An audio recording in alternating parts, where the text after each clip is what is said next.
আল ইয়াসা আদরের বয়স মাত্র ৯। এই বয়সে রং তুলি আর ক্যানভাসে জীবন ও জগতের নানা অনুষঙ্গ শিল্পের ফর্মে যেন জীবন্ত ফুটিয়ে তুলেছে সে।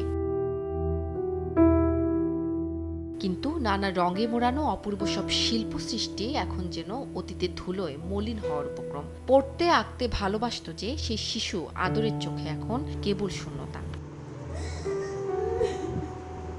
বাবা মায়ের চোখের মনে আদর আক্রান্ত ব্লাড ক্যান্সারে। সন্তানের এমন অবস্থায় দিশেহারা মা তসলিমা চৌধুরী আরজু। ছেলের সুস্থতার আকুতি শুধু কান্না হয়ে বেরিয়ে আসে তার। ওর জন্য চিকিৎসা করাতে পারে আমাদের জন্য সে ব্যবস্থা করে দেয়।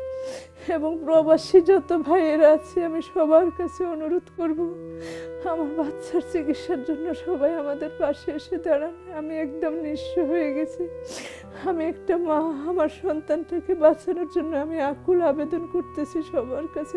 বিকাশে কম খরচে ক্যাশ আউটের লিমিট বেড়ে ৫০,০০০। প্রিয় এজেন্টও ২টা।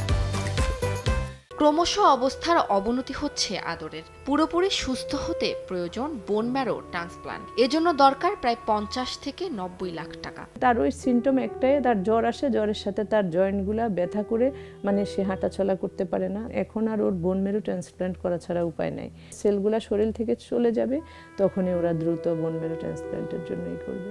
কিন্তু সেটা করতে এখন অনেক টাকার দরকার। আমরা যে এখন যে ওর ট্রিটমেন্ট করব, আমরা এখন শুধু তাকিয়ে আছি দেশবাসীর দিকে।